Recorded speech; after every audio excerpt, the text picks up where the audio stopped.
defensive play. Another fourth down conversion there. Fourth, they go to a trick play. Taylor threw it back to Morris. It is intercepted! Intercepted by Luke Burgon! And Duke has won the ACC!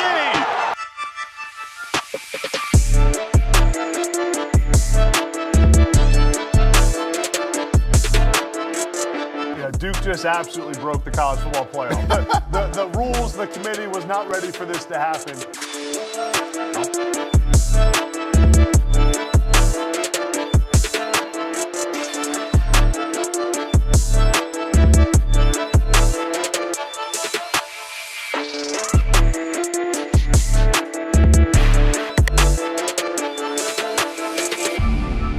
I want brighter light bulbs down here. And someone looked at me like, what? I said, yeah, not like next month. I said, no, tonight, if I got to go to Walmart myself and start changing them out, I will.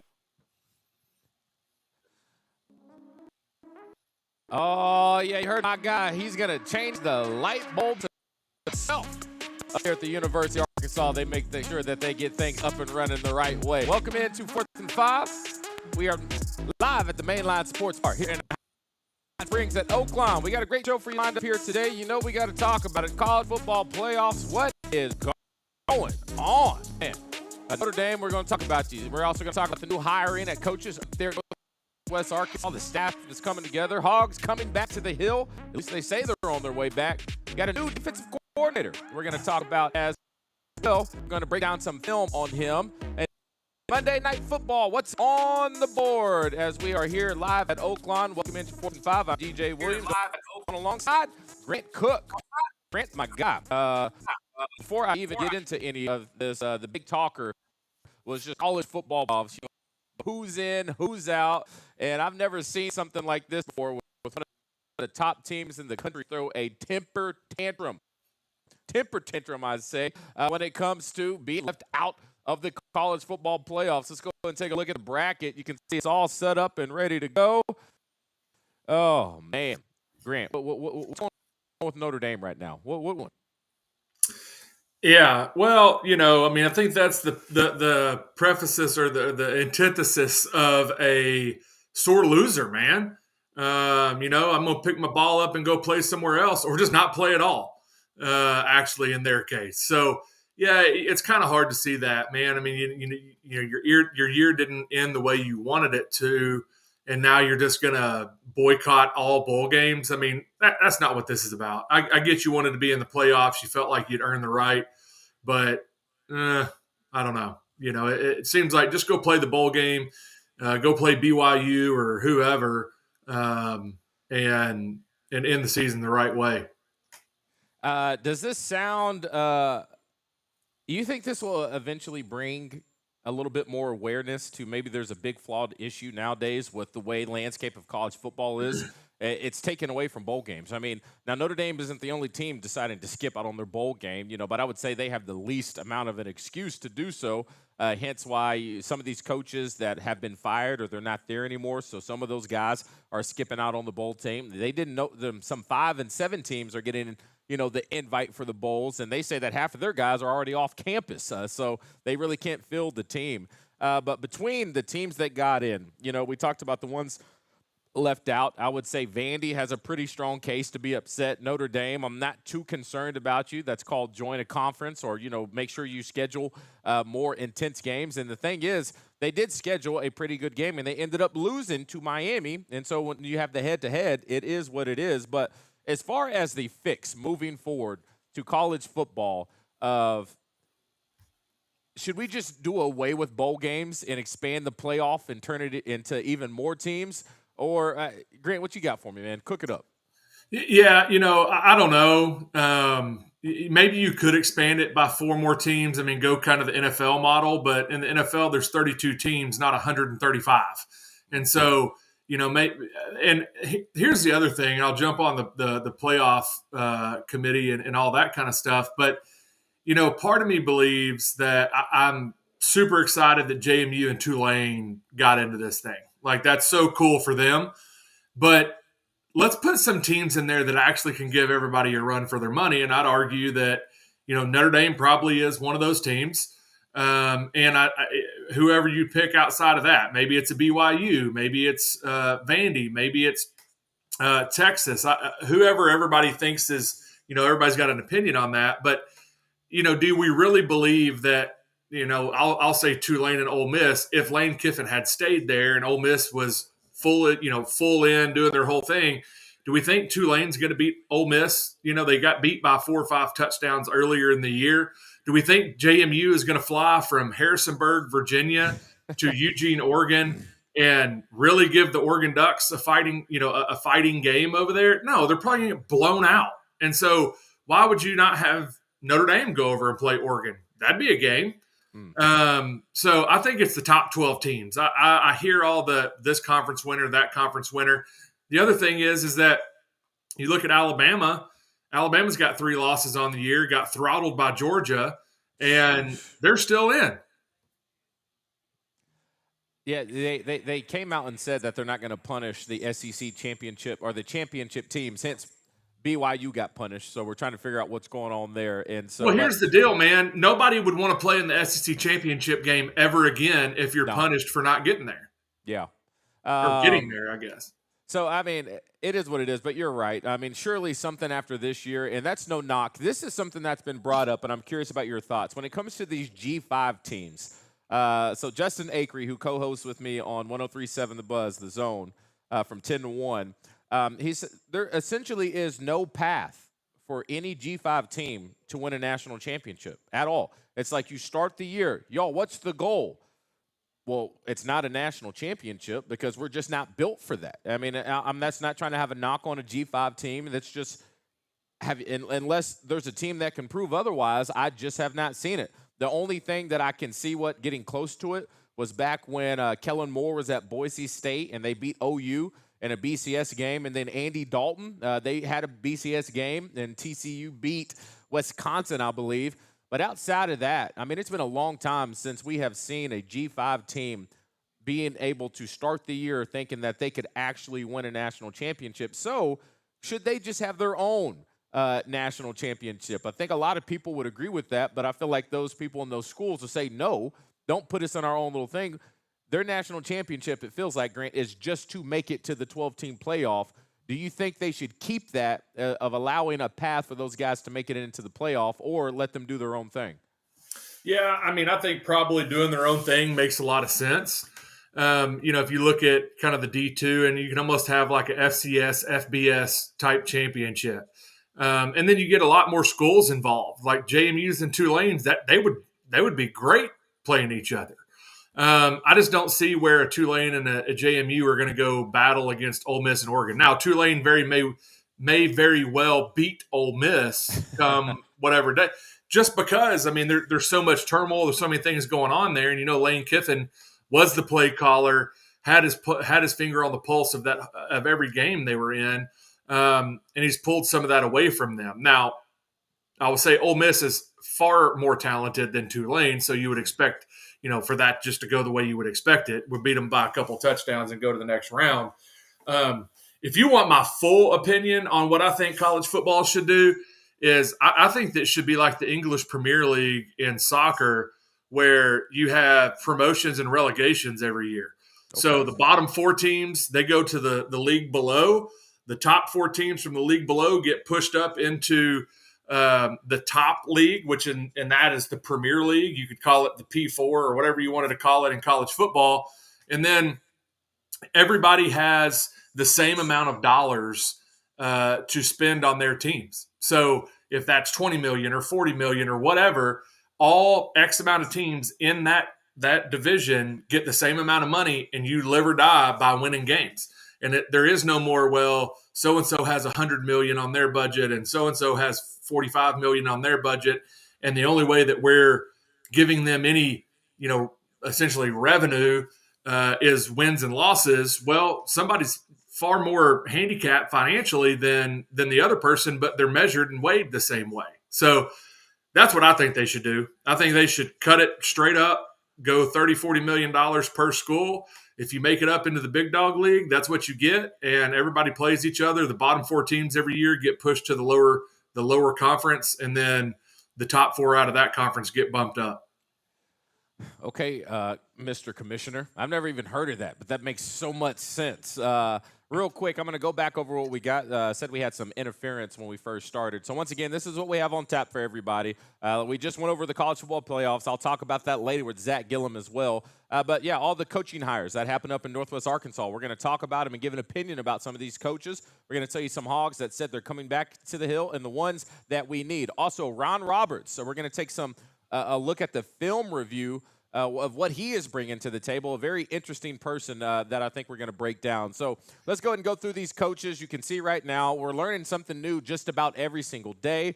Offensive coordinator Tim Cramsey. Now, the thing about it is last Monday we did a full breakdown on what he likes to do. And so we said we weren't sure if he was going to be here or not. But now you know what you can expect. And the thing that I like about him is his adaptability to run his offense based off the talent that he has. He doesn't have guys that can't run what he runs and forces them to do that. He will mold his offense to the skill positions that he has. Now, however, with KJ Jackson saying that he's coming back, it kind of fits exactly what he was doing at Memphis. So maybe there'll be some turnover. Maybe that's why these coaches are coming over. You see receivers coach Larry Smith is headed on over. Ron Roberts, we'll talk about him here in just a second, a little bit more in depth watching film.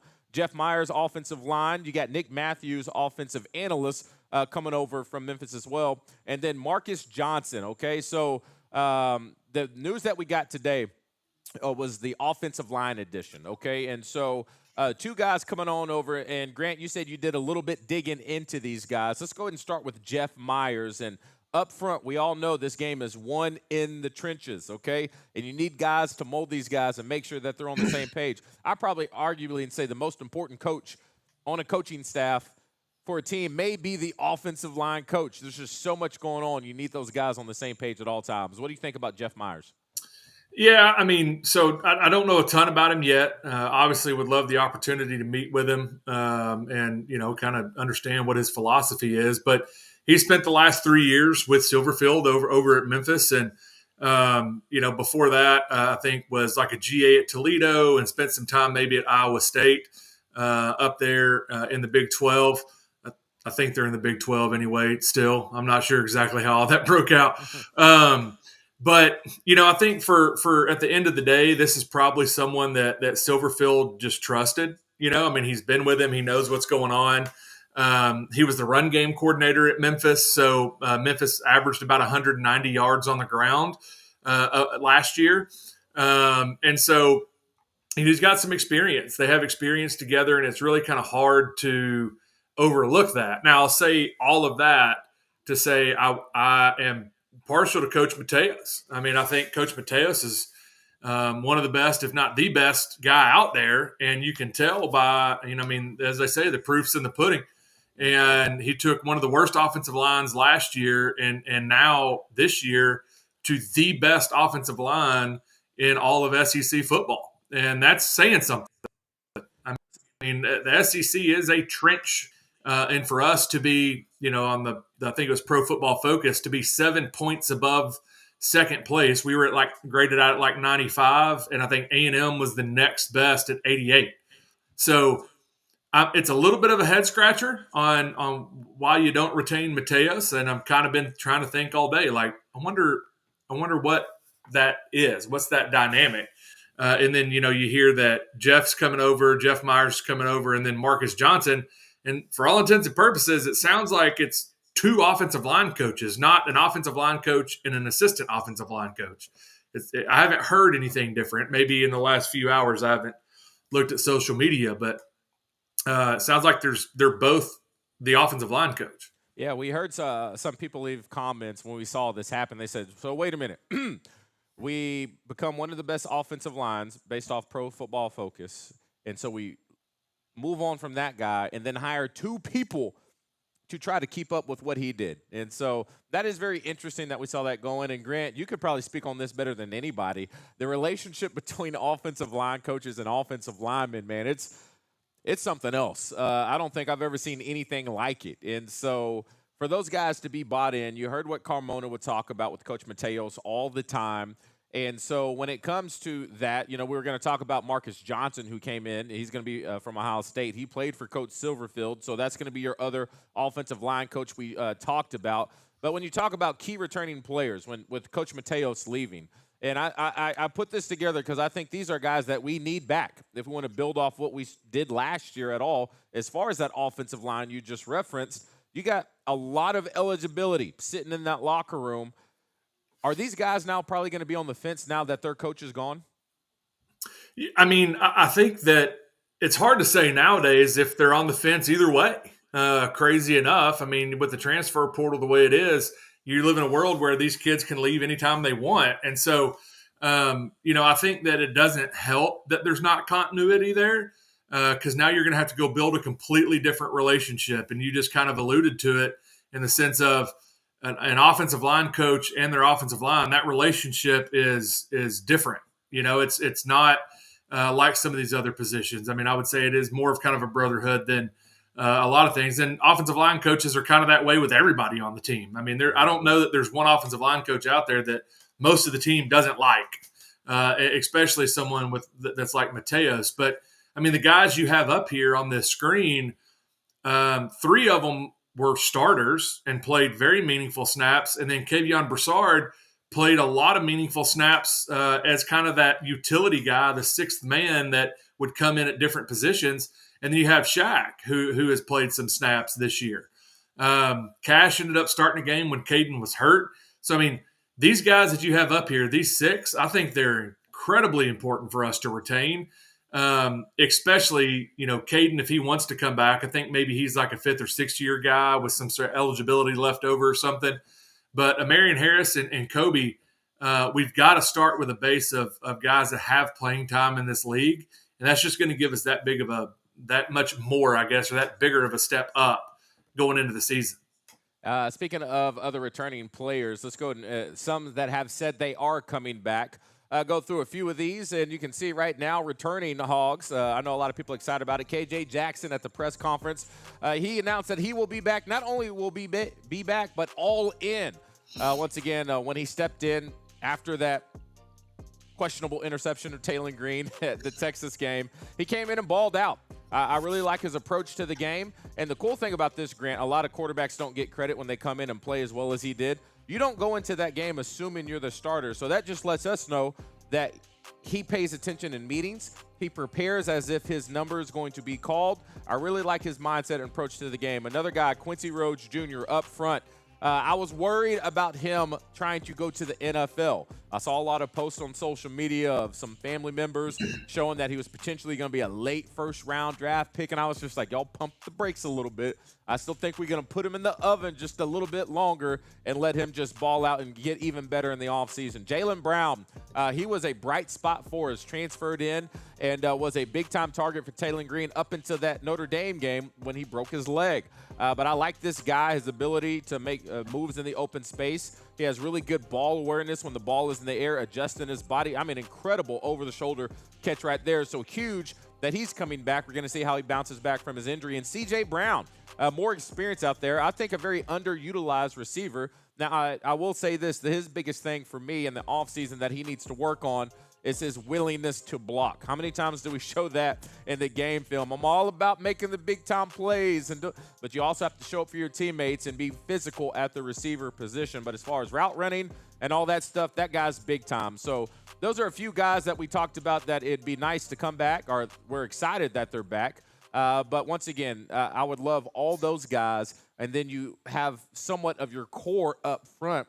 Grant, that would be a huge advantage moving forward because you know what's going to happen across the SEC.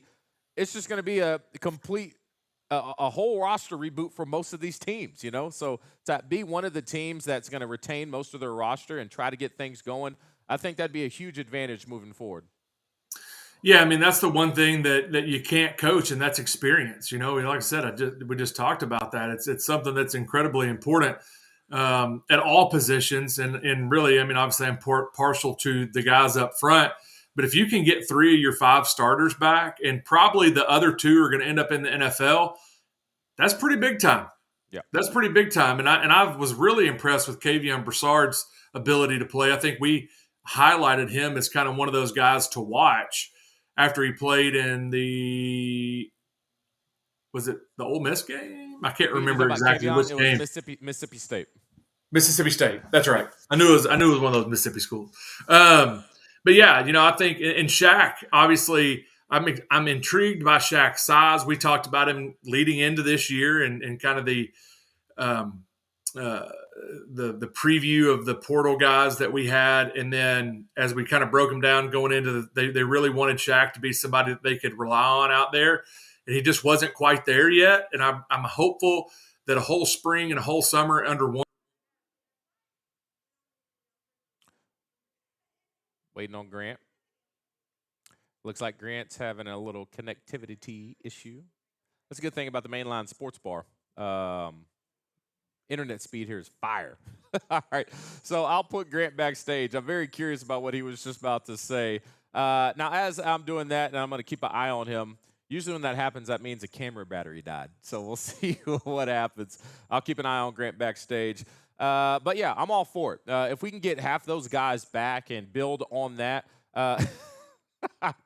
that's pretty good. Comment coming in from Lance says, Grant ain't cooking. That's a pretty good comment right there. Lance, that's big time.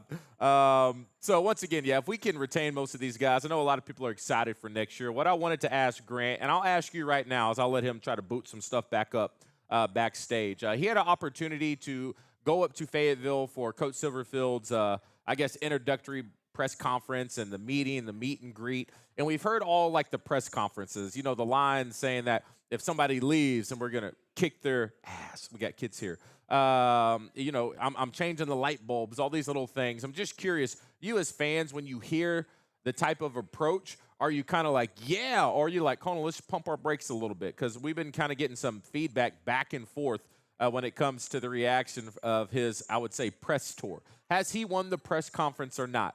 I'm very curious what you think. I will say this, too. Big shout-out to Danny Bill. I had a chance to talk to him this weekend, state champion, number one recruit in the state, going to the University of Arkansas. I watched a lot of high school games this past weekend and saw Kane Archer in person. And I'll say this, he is as advertised. Dude's special, and he had a rough game. I was very curious, and I would say that was one thing the one thing I never saw with Kane Archer. How does this guy handle losing? He had 2 picks. He had one bad decision that ended in a pick 6 and then a fumble on the goal line. Ball just came out. So 3 turnovers hurt your team in the state championship. I was very curious, and I was watching. How can this guy handle losing? It tells a lot about a player.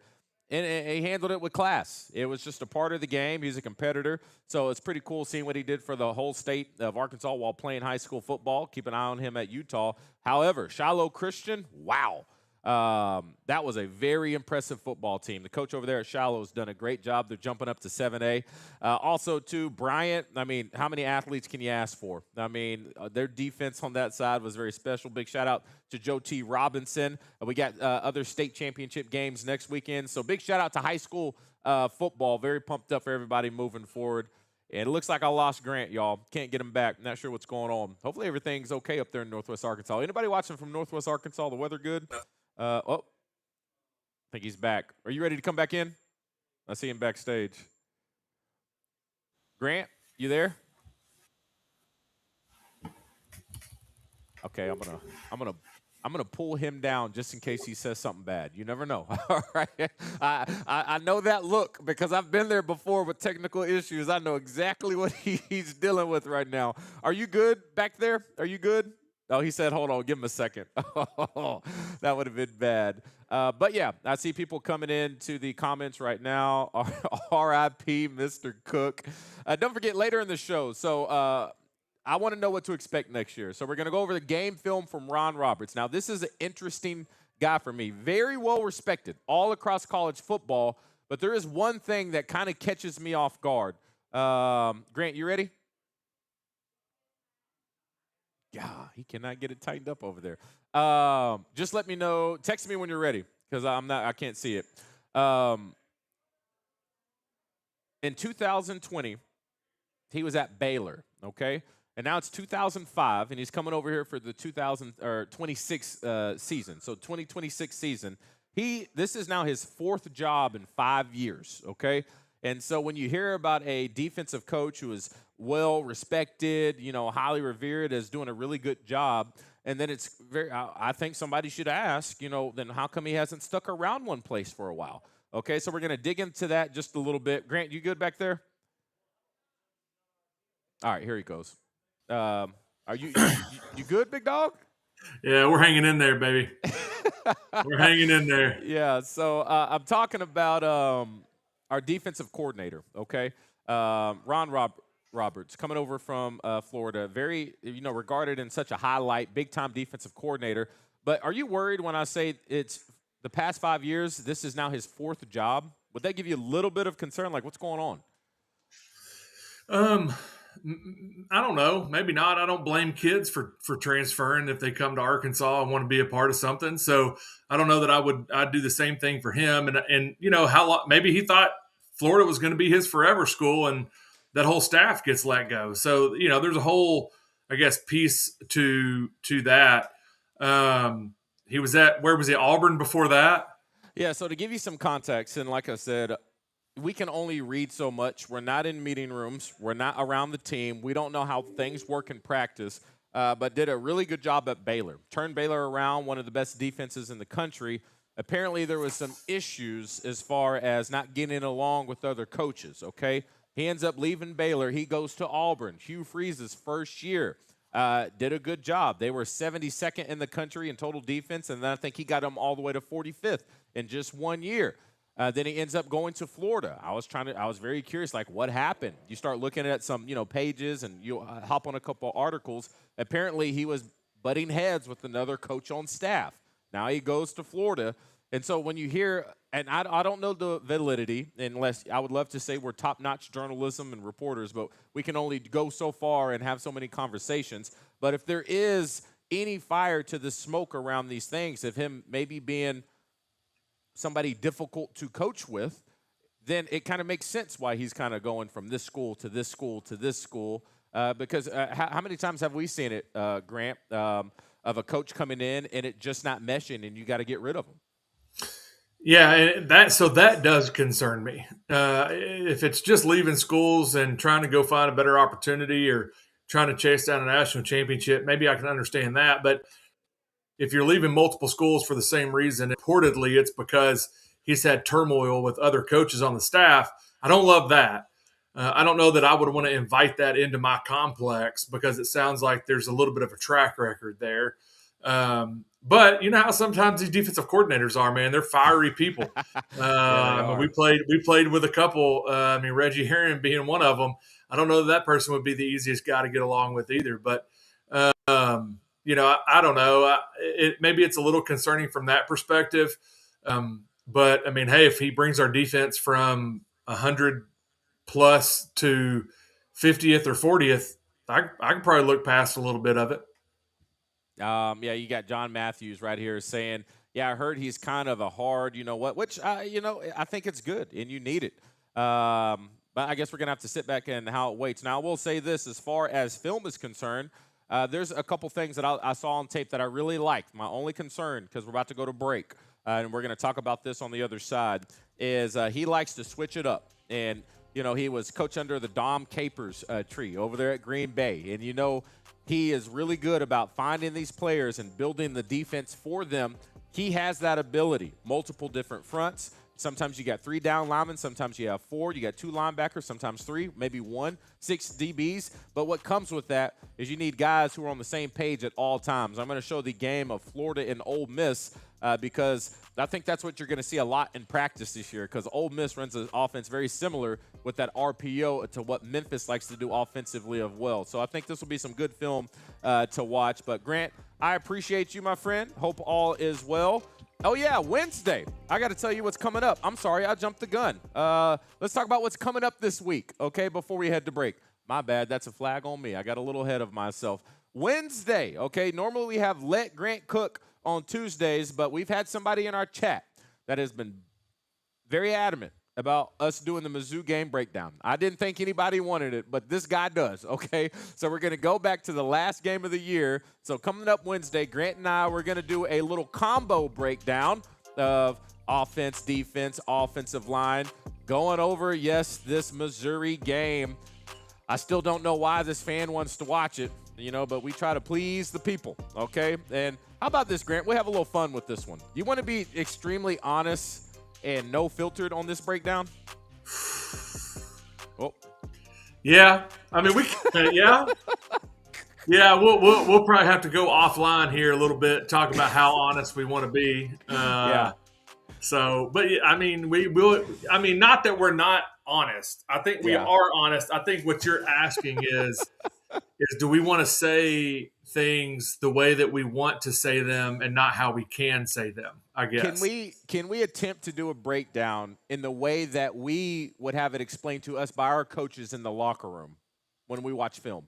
As long as we put a disclaimer up prior to the video starting that if you're under the age of 18, you're not allowed to watch this video. Yeah. Oh, man. All right, fair enough. That could be a fun one. Also coming up, I really am going to be leaning on Matt Harris on this one because there's a few things that even I'm about to go over on the defensive side of things with Ron Roberts. I'm just sometimes kind of left like I'm not sure what we're trying to accomplish right here. So hopefully Thursday, Matt can join us. We know it's a busy time of the year, but to give us a little bit more in-depth of what we can expect next year when we watch the Hogs on the defensive side of the ball. And then also, too, we got to keep that thing rolling. Josh, he's going to keep an eye in the sky, try to scout it up and let you know, too. What new coaches are going to be there? Have we got a defensive line coach? I don't know yet. We're going to talk about Ryan Silverfield and the impact that he has made on this team already, from changing coaches to changing light bulbs, okay?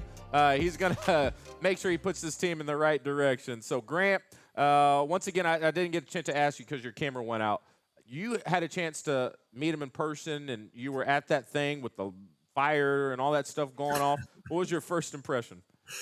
Yeah, I mean, what do you expect a guy to do? I mean, he's going to come in and try to get everybody reinvigorated and get the thing going. And, there's some coach speak there and some things like that. But I will say, I think the energy is there. I think he is, he's excited to have this job. And for everybody that thought, well, we feel like we settled or whatever it may have been, I can't necessarily say that that's true in the sense of you had to kind of take a step back as an Arkansas program and say, who did we expect to go get? We're going to go get Kurt Signetti or bring Saban out of retirement? No, I don't think so.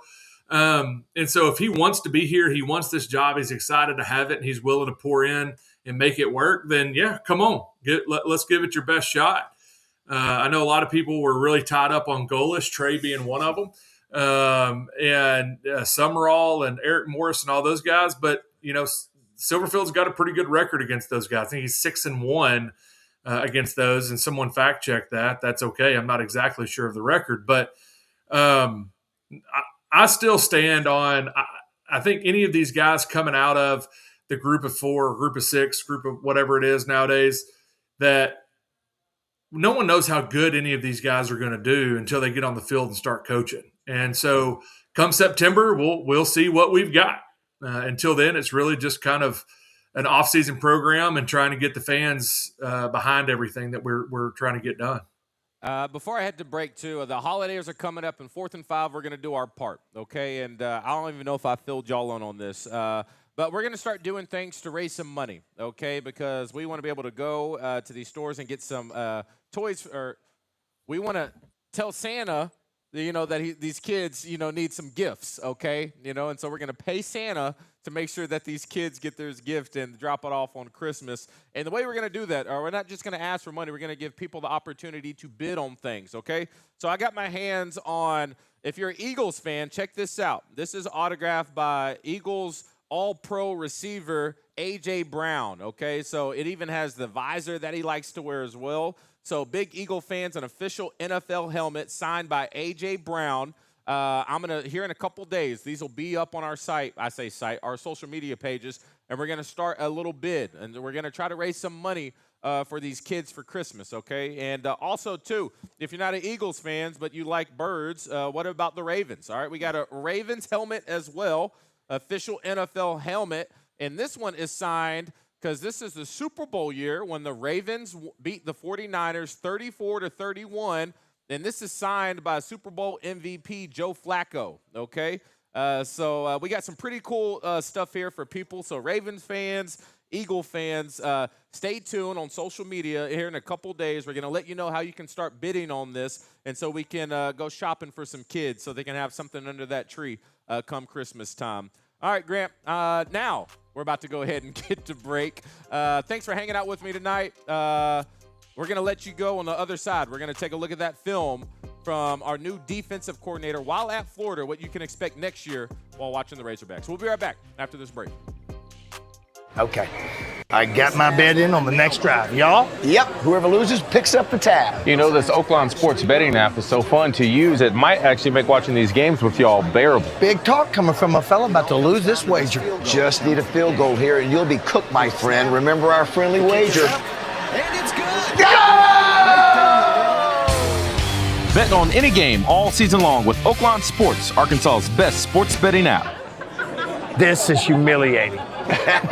This Thanksgiving season, don't be a turkey and let pain sit at the head of your table. Whether you're dealing with aching joints, stubborn sprains, lingering pain, or even breaks that just won't heal, Ortho Arkansas is here to help you get back to what matters most.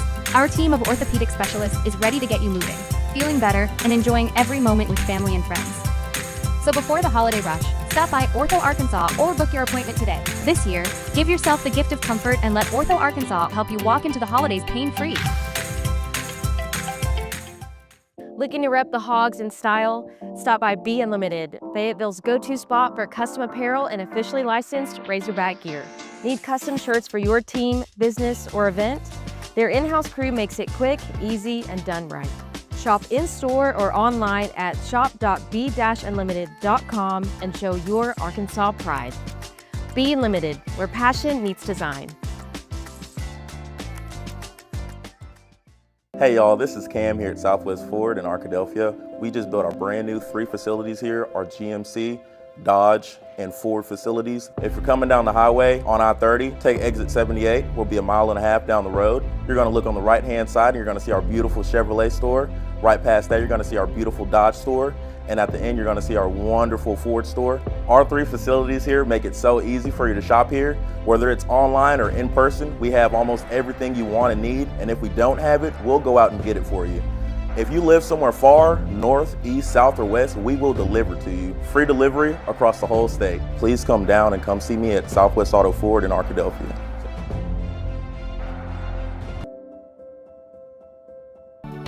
Every student deserves the chance to succeed. The Land of Opportunity Scholarship at the University of Arkansas helps high-achieving Arkansans with financial need earn their degree and change their future. Learn more about my highest priority.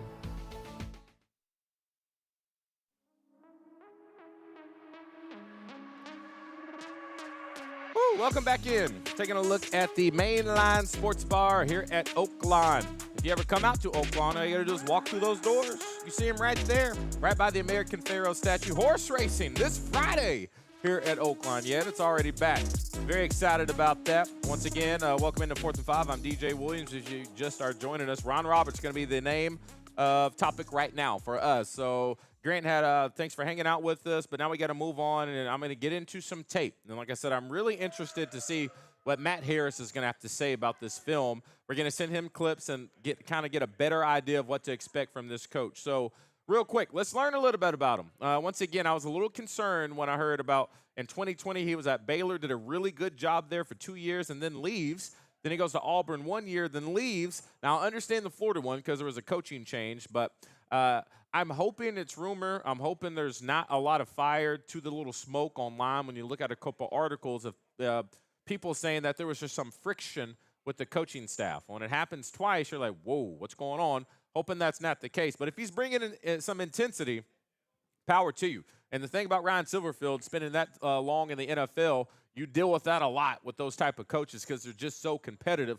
So that may work great for him, and hopefully that's the case. So what do we like to bring to the table? All right, he's going to have a base front, which is typically your 4 down linemen, 2 linebackers he likes instead of the traditional 3, and he's going to have a position called a star or a nickel. For reference, a player that was like that for Arkansas, Jericho Nelson back in the day. They're kind of like these hybrid linebackers, DB type players, okay?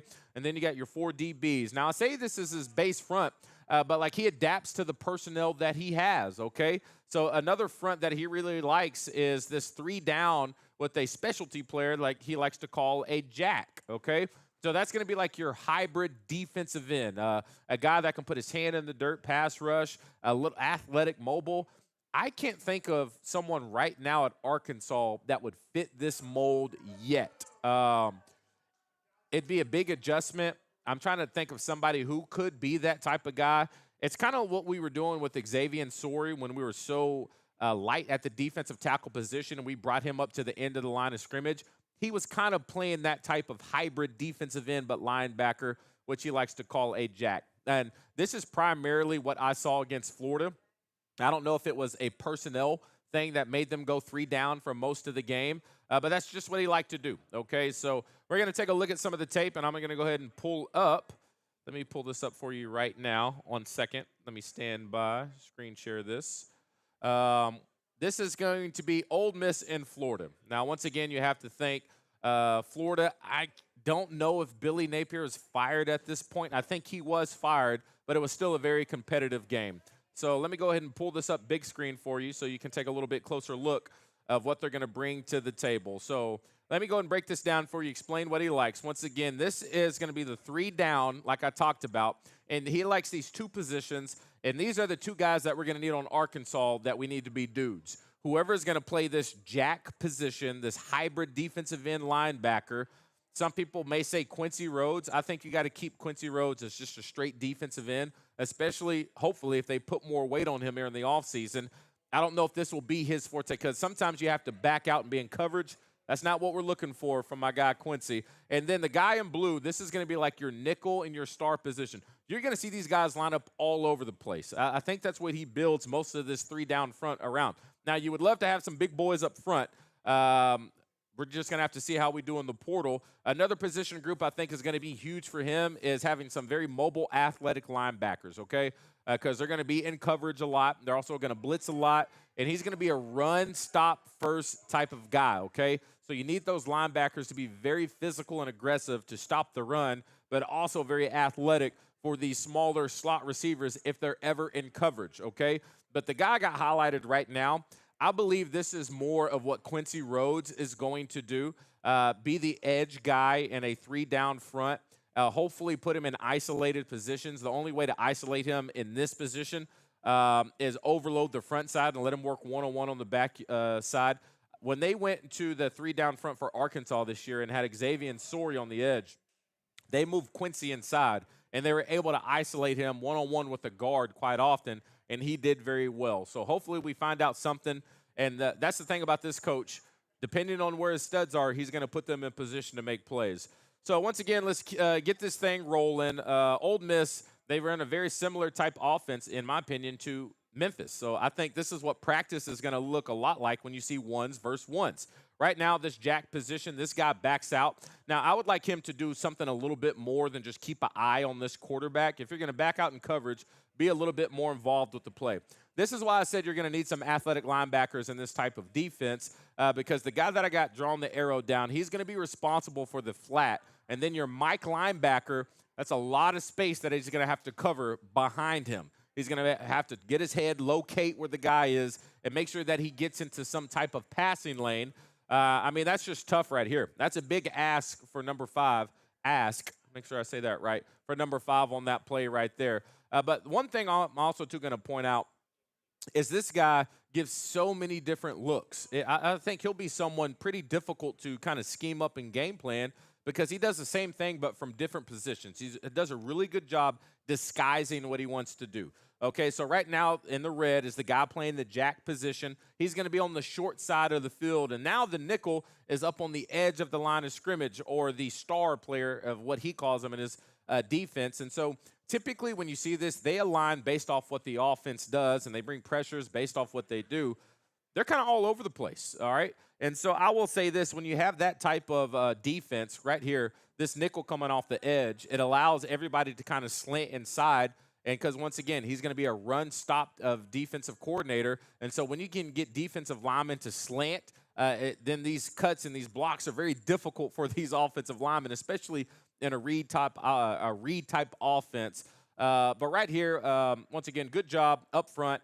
I like the formations, and I like the flexibility of what he's able to do with these players. Now he has the jack on the short side of the field where he was before, and now look at that star player.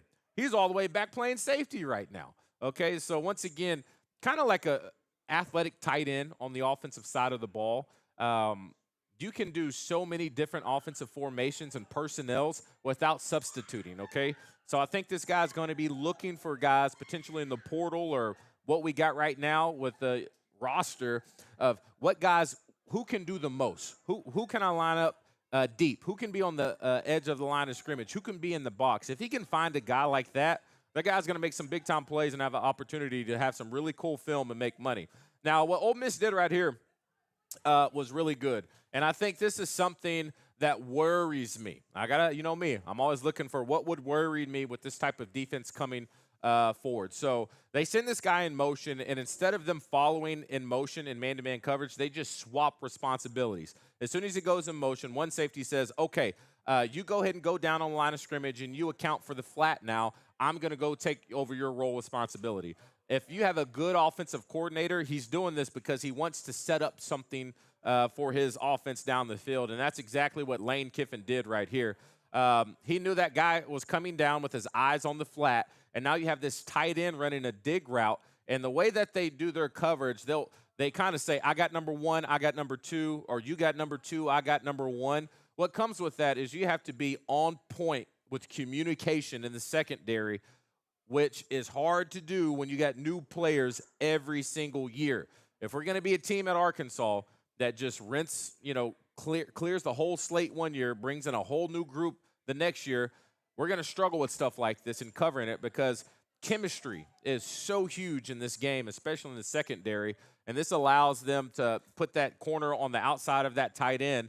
I mean, he was out-leveraged just based off play design, but still communication and knowing what you're doing faster than anyone else would help close that gap.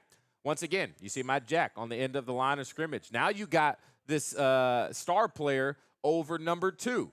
Now, I will say this. I said they disguise blitzes. This is a really good disguise, okay? Because typically what you would see in this situation, they're not giving any indication that guy in the blue is blitzing right here. I mean, you got this safety all the way on the opposite side of the hash. So if he blitzes, there's no one to cover that receiver over him. Nobody, okay? So I was just like, wow. And so you see it kind of dial up right now. Now they shift last minute, but this is, once again, the communication side of things. Now that he blitzes, look how far off that safety is. I don't know if that's by design, but if it is, and they show their hand on tape, all you have to do is get that ball out quick, and you make one person miss, and it's a touchdown. So he rolls the dice. He'll bring the pressure and try to disguise it as much as possible. And if you don't have guys clicking at a very high rate, you're going to find yourself in some trouble. We'll see how they do in the offseason. This is something else I also was kind of looking at that I thought was interesting, where they decided to bring the blitz from, okay? So you see this guy coming off the edge. I looked at a couple plays. When the running back was on the right side of the line of scrimmage and they knew it was going to be a read-type option, the quarterback kind of turns his back to the left side right here. And for a few times, that's where they brought the pressure. I thought I was picking up on a key of what they like to do defensively. But once again, you see how far off that safety is. They could have thrown that right there for a quick throw, potentially, like I said, make one guy miss. But pay attention to that play I just said about the quarterback turning his back right there. And now I talked about the jack. He's in the red again. He's been on the short side of the field this whole time.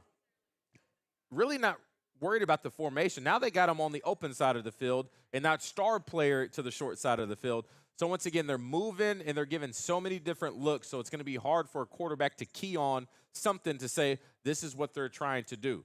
It's going to take a very, very good offensive coordinator to try to nail this guy down. Like I said, he was under the tree of Dom Capers, and I was in Green Bay when Dom Caper was there. And like I said, it was just late rotations, disguising blitzes, exotic looks. You know, is it a 3 down? Is it a 4 down? So many different things to try to confuse the offense. And this one right here, kind of same situation. Remember what I said when the running back's on the left, then they brought pressure off the right because the quarterback's back is turned kind of right there. that's one thing I was keying up on. I said, is that their indicator and the tell that they're bringing pressure? However, this is going to be a pass play. The Jack did really good right here. Now, once again, what comes with this offense, what our defense, you got to have athletic linebackers. You have to realize it's not a run play, and then you have to get out into coverage. They outflanked him right here. I will say brilliant play design. But once again, Steven Dix, remember how I got on him last year? A linebacker that doesn't have speed is going to struggle in this offense or in this type of defense. They got to be quick side to side. Now, I don't know if he'll be ready, but players like Ja'Cory Smith, the Bryant guy, very curious to see his motor at the college level. I'll just say that. But athletically, he's very, very fast side to side. I think he fits the perfect mold for that star player that I've been talking about, the nickelback, kind of that hybrid between safety and line. If he puts on about 15, 20 pounds and plays with a little bit more energy and effort, he could be in a really good defensive scheme.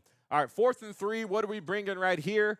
And they switch it up on this one. See how they're bringing pressure, but the running back's on the right side. So once again, they do a really good job not being predictable on the defensive side of the ball. However, once again, this is his first year as a defensive coordinator. They're dropping back into a zone. So you need somebody in the curl. You need somebody in the flat. You got a safety deep over top. You have to have somebody in the middle of the field to count for the crossing routes, okay? So now we're back in zone. You got 3 guys essentially all in one zone right here, okay? Communication. I know Matt's going to talk about that a lot. I'm not sure exactly what defense they're in right now, just based off of them all kind of jumbled up. It looks like all of their eyes are in the backfield, just trying to key the quarterback. I think quarterback threw it to the wrong guy. He could have threw to either one of them. But you had this guy on a 4th and 3 in the flat all by himself. I would say a bust on the defensive side of the ball. I'll let Matt tell me if I'm wrong maybe Thursday, okay? And then this is what gets interesting. They're up 24-20. Year's not going too good for Florida. You saw a few times their DBs were up close. They kind of backed off a little bit. I think they were in a situation of playing not to lose, okay? And Ole Miss did a really good job taking advantage of it and knowing that the guy that would be in the flat in the red is that Jack guy. He doesn't want to be out in coverage. This is why I don't think this will be a Quincy Rhodes position for him. If it is, then Quincy is going to have a lot on his plate come Saturdays next year. But that's going to be tough for him to be available in pass coverage right here. They get the ball out quick, easy block on the end of the line of scrimmage, and easy gain for 8 yards. I mean, they could do that all day based off that coverage. Now let's get back on the ball. Once again, 2nd and 3. What are they going to dial up on this one right here? Oh, yeah, I talked about that off coverage. This is what surprises me. They're up 4. Ole Miss 9-1 on the year, and we're playing not to lose, in my opinion, okay? I say don't stop what you're doing. You held Ole Miss to 20 points, and it's almost to the 4th quarter. Why switch it up and play so far off? Now you're just making it easy. He could pick either one of these guys because the off coverage is so backed off right here. Go Greenwood. We got Oh, hell. We got Tulane fans in there. They're going to be celebrating for all of 5 minutes in the first quarter. Yeah, and then, yeah. Oh, did she say Hottie Toddy as well? And Roll Tide? Who is she's going for Tulane, Ole Miss, and Alabama? Who else? Okay. Played at Tulane, daughter at Alabama, and another one played at Ole Miss. Where are you from? I'm about to say, and she's from New Orleans. You hear that accent? Yeah. I was going to say, has she been drinking, but she's from New Orleans, so that would be a yes, a very hard yes. All right, they got that figured out in New Orleans, right? I'm going to have to get them on the show here in a little bit, all right? Tulane, jeez Louise. She's the all-time leading scorer. Definitely going to get them on. Definitely going to get on the show. All right. I wish y'all could see what's going on. I need like a mic in the area so people can see what's going on. Mainline Sports Bar, place to be. All right, let's go ahead and keep this thing rolling. Where are we? Picking up on a 1st and 10. Now you can see they're adjusting. They're like, okay, we got burnt a few times. And this is, once again, they're really showing their hand. Safety in the middle of the field, man-to-man coverage. They really don't I said they disguise stuff earlier, but now we're getting a spot where they're starting to panic a little bit, in my opinion, okay? You back them off, and now you go nice and tight. And so Ole Miss does a really good job. And I talked about where we're going to have our strength up front with the defensive line and the linebackers. So I'm curious right now, everybody watching, if you were to spend money on the defensive side of the ball, where does most of the budget need to go? Okay. We saw how bad we needed some DBs last year. Really bad. We thought we did well in the portal. It didn't turn out too well, okay? And then you see how much we struggled up front on the defensive line, okay? Linebackers didn't have the year that we wanted. There's only so many dollars to spend. Where do you want to spend your money? I would say up front, okay? But you still need guys in the back end, because if the defense forces your hand and you have to be in situations like this, or the offense forces your hands, you're going to have guys that can cover in man-to-man coverage. Ole Miss dropped that ball right there. But I wanted to bring that play up because I'm curious, if you had the bank account and you were the GM of the football team on the defensive side of the ball, where are you spending the most money? And I want you to give me 3 positions, okay? All right, let's go ahead and get to a 3rd and 5 situation right here. And, yeah, so very similar to the first play of the game. Ole Miss now realized, okay, we've done it a few times. Now I'm getting into halftime adjustments. If you showed it once, is Ole Miss going to come back and try to put you in that same position? And they did. They knew if this guy came in motion, they're going to switch responsibilities in the back end, and they do that to try to get that safety outside of the box. All right, so they got this blocked up perfectly. The only person that they cannot account for is that safety. So they try to get him outside of the box based off that motion. They do a good job right there, and he barely misses it right there. But that motion was just enough to let him sneak through that line of scrimmage on that 3rd and 5. So I'm curious to see what this guy does once he comes here to the University of Arkansas. Obviously, it's going to be a very tall task, building a roster almost from scratch outside of Quincy Rhodes. I can't think defensively who's coming back. Man, we may have to do a whole episode on that. I can't think of anybody right now. Wow. Here we go. Trey Biddy. We got some people coming in right now. Trey Biddy said he had dogs in the secondary, much bigger and all that. I mean, that'd be. I'm very curious of where he's going to spend his money as well. So if you got good DBs, they help out a lot. I just think what we saw last year, especially in the SEC, and this guy would know that. You gotta be up front. Yeah, you got to be strong up front. Just got here. Is this the new defensive coordinator breakdown? Yes. Cool thing about it is after we finish this live stream, you can go back and watch. Just trying to get an idea of what this guy's going to bring to the table. Here we go. Who cares where the DC is from? He ranked near the bottom. I'll ask y'all this because I've seen this pop up a lot.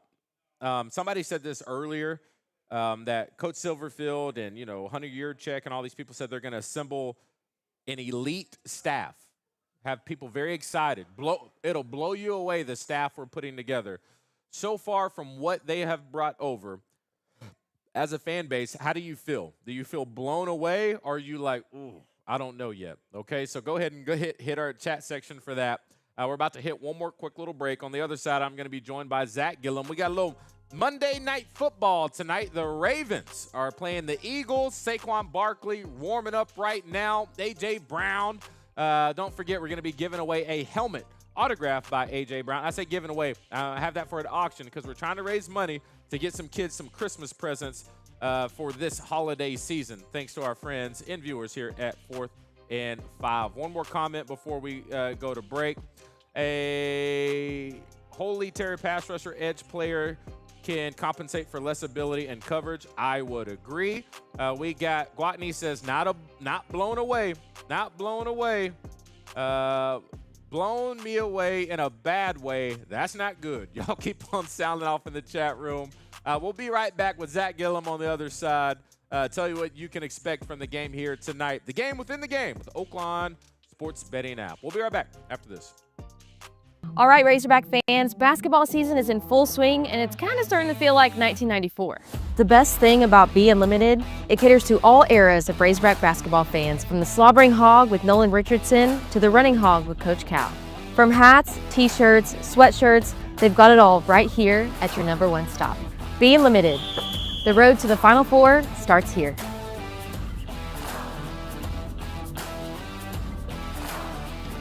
I bet they run the ball right here. Well, you former Razorbacks think you're so smart, don't you? What? Well, if you are so smart, why don't you put your money where your mouth is? Wager on the Oaklawn Sports app. It's the best in-game wagering available in the state. Maybe use that football brain of yours to bet on this next play. Plus your favorite games. It's that easy. Yes! See? You should have took the bet. Bet on any game all season long with Oaklawn Sports, Arkansas's best sports betting app. You might not know us yet, but around here, we're building something different. Southwest Auto Collection in Arkadelphia is more than just a dealership. With a full service department, on-site body shop, and brands you trust, Ford, Chevrolet, Dodge, Chrysler, Jeep, we're built to take care of you long after the sale. And when you keep up your service with us, we'll cover your tires for life. Honest deals, real service, and value that's worth the drive. Southwest Auto Collection. Your road starts here. At Ortho Arkansas, relief is closer than you think. Our in-house spine procedure center was designed with one goal in mind: to make your care as easy and comfortable as possible. From pain-relieving injections to advanced spine procedures, everything is done right here, safely, conveniently, and under the care of our fellowship-trained specialists. Since our procedure center is part of Ortho Arkansas, your physician team, imaging, and follow-up care are all connected, saving you time and eliminating unnecessary steps. You'll be in and out the same day, cared for by a team that knows you, right here where you already trust us with your care. Relief, right here at Ortho Arkansas Spine Institute Procedure Center.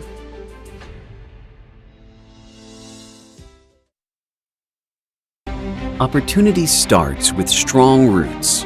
The Land of Opportunity Scholarship Initiative helps Arkansas students grow and thrive. Give today. Arkansas Roots. Bold futures.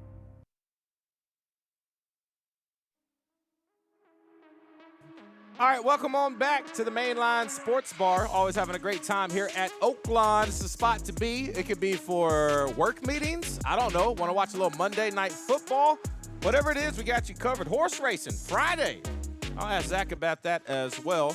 But before we get cranked up, I'm going to tell you a little bit more about Oaklawn. I tell you, destination spot, y'all. I mean, look at this. You check in up front. It's not just the casino, even though you have a great time. They got 2 restaurants. I'm telling you, it's going to be the spot to be. I mean, you got the Bugler, you got the Oak Room, you got fine dining, you got a spa rated by Forbes, and then horse racing. It's coming Friday. What are we doing?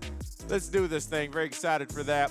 Let's go ahead and move on and bring in my guy, Zach Gillum.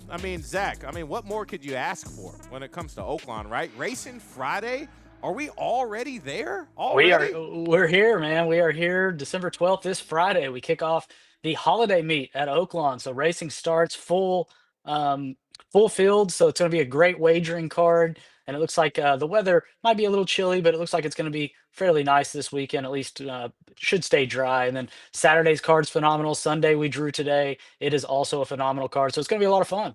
Now, we always let people know where they can have fun and placing wagers on games. Now, it's not the same app for horse racing, correct? That is correct. So we got 2 separate apps. You have for sports betting, what we come on here and talk about a lot on Monday nights, Oaklawn Sports. You can get that in the Apple Store, the Android Google Play Store. It's available on desktop. But for horse racing, pari-mutuel wagering, you're going to look for Oaklawn Anywhere. It's going to have a little bit different look on the icon, but what that will enable you to do is you can wager on horse racing all across the world at any time. It's not just Oaklawn, but this is the time of year where people really start diving into it with the Oaklawn Live Racing. And actually, just starting today, Oaklawn Anywhere has a new sign-up offer up to $200 for those new users. So just go into Oaklawn Anywhere, all the details there, and it's going to be a great season. Very excited about it. I was saying this earlier. I don't know if you had a chance to see, but Monday Night Football, the Eagles are playing tonight, and I got an official NFL Eagles helmet signed by star receiver A.J. Brown, okay? So here in a couple days, I'm going to put this up on our socials. We're going to start auctioning some helmets off. I got one from Joe Flacco the year he won the Super Bowl. He has Super Bowl MVP on there with the Ravens helmet. We want to raise some money for some kids, okay? So, but let's talk about that. Let's go ahead and take a look at what is on the board for tonight's matchup. You got the Eagles versus the Chargers. Let me take this down so we can see you real quick. All right, Zach. The graphics better than my face. You're not hurting my feelings. What do we got on tonight's matchup? Yeah, so looking at tonight, so looking what you guys had up there, so it's shifted just a bit, which isn't uncommon. Lines can move around. So you're seeing -2 on the screen, but the current line is Eagles -1, and that total has moved just a bit as well. You see 41.5. It is currently at 42. Now, the great thing with Oaklawn Sports, we have the alternate lines available. So if you really like that too, or for some reason, if you want to bet on the Chargers and get it to 3, you can move it up to 3, take it to 3.5. Many options out there that you can dive into and move it around. Money line, you're seeing it +114, -137. That is now -120, -103. All right, let's keep this thing going. Moving along. Game props. What we got tonight? Yeah, so looking at the game prop, so team total touchdowns, you see 2.5 listed for both teams. Week to week, the last couple weeks, we've seen 2.5, 3.5. This being a more competitive game with a total that's a little lower than what we've seen in the last few weeks. 2.5 for both seems reasonable, but the over plus money on each side, +116 and +165. What you're looking at there is just how many touchdowns your team, if you take the Eagles or the Chargers, score in the game, and you do have that option for over and under. Team total points. This is how many points your team scores. Doesn't matter if they win or lose the game. If you think they're going to have over 21.5 points or score 22 or more points, you would take the over there. You can see what the odds are. For total successful field goals, this is combined for both teams. And keep in mind, PATs are not included. So this is actual field goals that earn 3 points. And if they have 4 more in the game and you take the over, you're a winner. All right, my girlfriend's favorite part. She's the parlay queen, especially player props. What do we got, Zach? Yeah, so this is just a variety, just a few players, and just giving you a little dive into what we have. So passing yards, we're looking at 200 plus for Jalen Hurts, Justin Herbert, and you can see those odds are different because in this matchup, Hurts is not as expected to have as many passing yards as Justin. So that's simply what that is. Each player is going to have a variety of options available and a main number. So you can find all of that under the player passing option. And then under receiving 60 plus, AJ Brown, and then you have McConley +125, Brown at -124. So the reverse of what we were looking at the quarterbacks. Eagles player here is expected to have more receiving yards. That is why the odds indicate -124. And then looking at rushing, 60 plus rushing yards, you have Barkley and Hampton. It's tough to have a similar odds as Barkley. His rushing expectations are always very high. That's why you're seeing -215. If you're curious what that means, that is for every $215 you wager, you will profit 100. Whereas if we look over at Hampton, +325 means you would profit 325 for every $100 you bet. All right, Zach, college football playoffs announced, okay? And I know you got something on the board early for this one. Early favorites, I think it's Ohio State. I'm not sure. Is there a clear-cut favorite? Is it close? I mean, Indiana just beat Ohio State, but so I'm very curious to see what's on the board for the college football playoffs. And I'm assuming you can bet on that now, right? You can. So you can wager on the winner. This is going to have the 12 teams that are still left that are in the playoffs. We have that bracket now. Games we'll hit on in just a minute. But to your point, this is always one of the fun ones because Ohio State just lost it. They're no longer ranked number 1. But if you look at the betting odds, they're still your favorite to win the national championship. They are +230. Indiana not far behind them, +250. You have Georgia and Texas Tech at +650. Oregon at 9-1. Alabama 11.5-1. Texas A&M 14-1. Everyone else is going to be 20-1 or higher. James Madison rounds out the field at 750-1. All right, Zach, I appreciate you as always. If people want to go ahead and put some bets on it now, remind them one more time. And do you have anything special for my people for the holidays if they sign up for the first time? Let's dive in next week, and I bet you we might have that. But all new users can join in on the fun for the $1,000 in bonus bets. Easy to do. As soon as you sign up, make your first deposit, you are active in that offer. And then if you're looking for the app, it's in the Apple App Store. It's in the Google Play Store. Desktop users, just go to oaklawnsports.com, and you can join in on all the fun. That new user bonus is not the only thing. Don't forget about the daily profit boost. And I know Ebony's always good at reminding me about that. Ebony's really big on that profit boost. Yeah, you want to add that 10% profit boost. They're available daily. There's a variety of them available. So make sure you join in, check that out. Usually posted by, within an hour or two of the events that they're applicable to. Zach, I appreciate you, man. Have a good one. Absolutely. Have a great night. All right, that's Zach Gillum with Oaklawn Sports. And one thing I like about Mainline, you never know who's going to walk through the door. All right, and so we're over here having a great time, and now I'm joined by Tulane legend. We got Stacy Berry in the house, and so it seems like you're having a good time with your folks over here. What's the occasion? Yeah, so I'm here with a meeting. I work with iRhythm. So I iRhythm? Yes. Okay. So it's a medical device, actually. It's unique. It is a mobile telemetry device and actually assists in really saving people's lives. Okay, So- now you seem real tame right now. A second ago, you were ready to party. You were Oh, talking I'm about ready to Tulane, go. Alabama. Tulane, Alabama, Ole Miss, let's go. So I'm assuming you keep up with sports. You played a little ball? Absolutely, You played played- a little ball. you Played played Tulane, played a little bit overseas. Ooh, okay. Yes, You said you're from Louisiana. Tell with the Yes. accent. Where specifically from? Okay, I don't understand this. I don't have an accent. Yes, she I has think an you accent. have Did an you hear accent, that? Did but you hear okay. that? Yeah, I bet you could. What's this called? Decipher what Edge Orgeron is saying half the time. I bet you could probably get us covered. Nobody can understand what he's saying. You an half the LSU time. fan? I am a Tulane fan. I like my home state team, LSU, but I'm a Tulane fan. And Tulane and LSU always, you know. I was just curious what you thought about Lane Kiffin coming over. I got to tell you, I'm a Tulane fan, but I'm an Alabama and an Ole Miss fan. So you really don't like Lane Kiffin, right? So I don't understand it right now. He's got to do what's right for his family, but I think Ole Miss is going to thrive. I think Tulane is going to surprise people at how they compete. Oh, okay. How they compete. Okay. But Alabama, Roll Tide. You're Roll Tide in this whole thing. I am Roll Tide. They could lose the first round. No, they're not. My buddy, he's from Oklahoma. It's Okay. sad, but they're going to lose. Okay, so you saying Bama winning it all, okay? Yes. Cool thing about it is you're at Oaklawn. You can wager on stuff like that, okay? So I don't know if you Okay. just heard our last segment. The best way to do that is get the Oaklawn sports betting app. You can see who pays the bills, right? Oh, I'm Around here, telling so you, it's a good spot. But one thing I wanted to talk about, a lot of people just think casinos the only thing they have here, but it really is an all-inclusive resort. They got the spa. They got great hotel rooms. Is this your first time here to Oaklawn? Yes, absolutely. It's fabulous. So they've got all kind of places to eat. They've got a nice restaurant that we're going to head out to afterwards. We've got the axe throwing. We got a little bit of golf going on. And we got you. What is better than that? You're amazing. There's a lot better than that, okay? Oh, I don't know. We're talking about you the whole time. You are rocking it. This is awesome. So I'll take it. So, like I said, I always encourage people to come out here because there's something for everybody here. Absolutely. Okay? So it's a good time. It's real fun. Monday Night Football. Any guess on who's going to win that one, or you just have no clue? Man, we got the Eagles and the Chargers tonight. Okay, so who's the quarterback for the Eagles? Jalen Hurts. Where did he go? Oh gosh, you tell me. He went to Alabama and Oklahoma. I don't know. I got to go with Philly. Okay, we're going with Philly. All right, that's a good thing. I didn't even think about that. He played for both of those teams. Who do you think he's rooting for? If you're Jalen Hurts, who you rooting for, Bama or OU?